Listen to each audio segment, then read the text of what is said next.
Assalamualaikum warahmatullahi wabarakatuh. Salam Pramuka. Perkenalkan, nama saya Gentar Rahmadan, NPM 18010111057, Prodi PAI. Nah, di video kali ini saya akan menjelaskan beberapa materi di dalam keterampilan pramuka pertama ataupun satu. Di antaranya ada materi api unggun, kemudian teknik menggambar panorama, tanda medan, dan tanda jejak, serta white game. Nah, yang pertama, api unggun. Api unggun dalam pramuka merupakan salah satu bentuk kegiatan di alam terbuka, khususnya pada malam hari. Nah, kegiatan api unggun dapat mengembangkan aspek-aspek kejiwaan pada peserta didik, sehingga dapat dijadikan sebagai alat pendidikan kepramukaan. Sejak zaman dahulu, api unggun banyak difungsikan sebagai penghangat badan dan pengusir binatang buas. Nah, selain itu, api unggun juga berguna sebagai media pertemuan untuk bermusyawarah dan bergembira. Oke, kalau tadi kan kita sudah mengetahui apa fungsi, kemudian manfaat, dan apa itu api unggun dalam kepramukaan. Nah, sekarang kita akan mempraktekkan kegiatan api unggun dalam kepramukaan. Nah, dikarenakan keadaan yang tidak memungkinkan, kita hanya menggunakan seolah-olah kursi ini adalah api unggun. Nah, jadi biasanya jika dalam keadaan ataupun kegiatan pramuka, ketika pada saat api unggun biasanya akan menyanyikan sebuah lagunya seperti ini, dan nyanyian tersebut dilakukan dengan cara mengelilingi api unggun tersebut. Contohnya seperti ini: api kita sudah menyala, api kita sudah menyala, api api api api api api unggun telah menyala. Nah, seperti itu kurang lebih. Kemudian materi yang kedua yaitu teknik menggambar panorama. Nah, sketsa panorama merupakan penggambaran objek pemandangan dalam bentuk layar atau lapisan sehingga dapat dikenali objek terdekat hingga terjauh. Juga sebagai peta situasi mengenai pemandangan yang terlihat. Prinsip dasarnya mirip dengan kamera foto, memindahkan apa yang dilihat ke dalam bidang gambar, hanya saja digambar dengan tidak secara mendetail.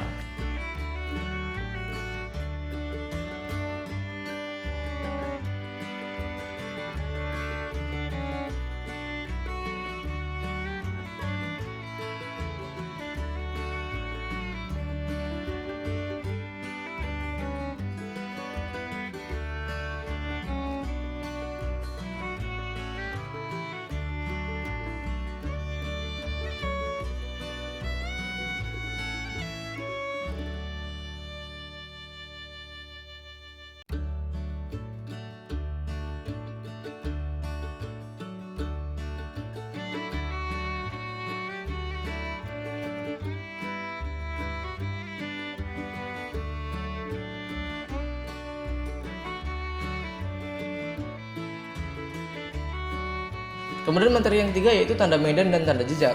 Tanda jejak digunakan sebagai salah satu bahan dalam sebuah permainan besar yaitu white game. Nah, tanda jejak juga sanggup digunakan dalam sebuah aktivitas penggambaran, penjelajahan, hiking, mendaki gunung, dan banyak sekali jenis aktivitas di alam bebas lainnya.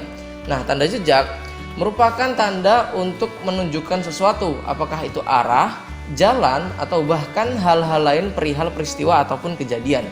Dalam kepramukaan, tanda jejak selalu bersifat rahasia. Untuk menciptakan tanda jejak dapat digunakan berupa barang yaitu batu, kayu, ranting, goresan, rumput, dan benda-benda lainnya.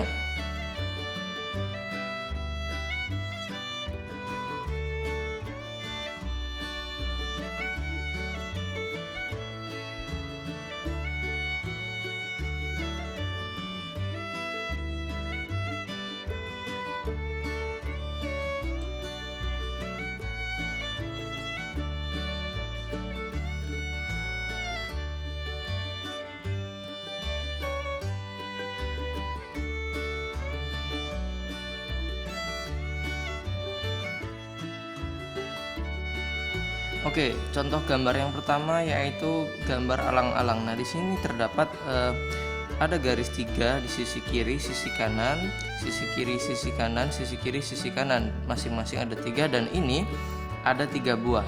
Berarti jika kalian menemukan di lokasi terdapat gambar seperti ini, berarti di sekitar tersebut atau di depan akan terdapat ladang ataupun alang-alang. Kemudian yang di sini adalah lambang di depan akan ada hutan. Kemudian yang sini artinya lambang ini menandakan di depan akan ada kebun kelapa. Kemudian yang ini menandakan bahwasanya di depan akan ada ladang.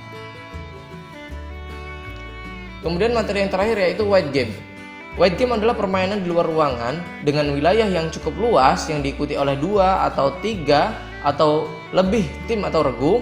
Nah, white game ini bersifat permainan ataupun pertandingan antar tim atau antar individu, sehingga antara tim yang satu dengan tim lainnya berusaha untuk memenangkan pertandingan. Namun demikian, upaya dalam meraih kemenangan tersebut tetap dilakukan dengan cara-cara yang positif, objektif, dan menjunjung tinggi nilai-nilai persaudaraan bakti antara anggota kepramukaan.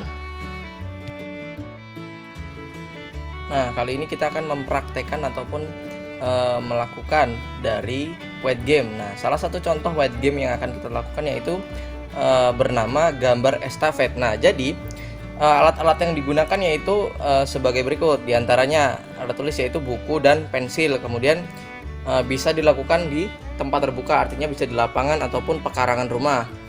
Kemudian pelaksanaan yaitu dilakukan secara formasi barisan peregu. Nah, ini diibaratkan satu regu gitu.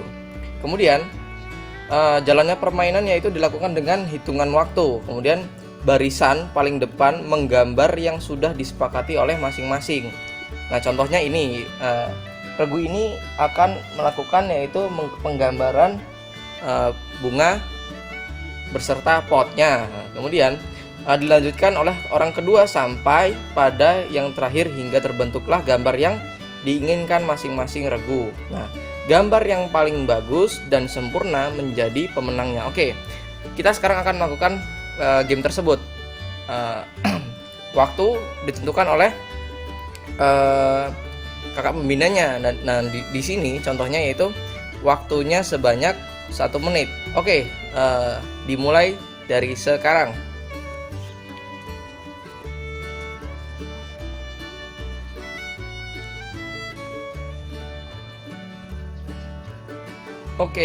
Oke, waktu selesai. Nah, di sini dalam permainan ini acuannya yaitu terhadap waktu. Jadi gambar tersebut selesai atau tidak selesai akan dikumpul. Nah, gambar yang paling bagus dan rapih akan menjadi pemenangnya. Oke, Anda selamat dan menang mendapatkan 2 juta rupiah.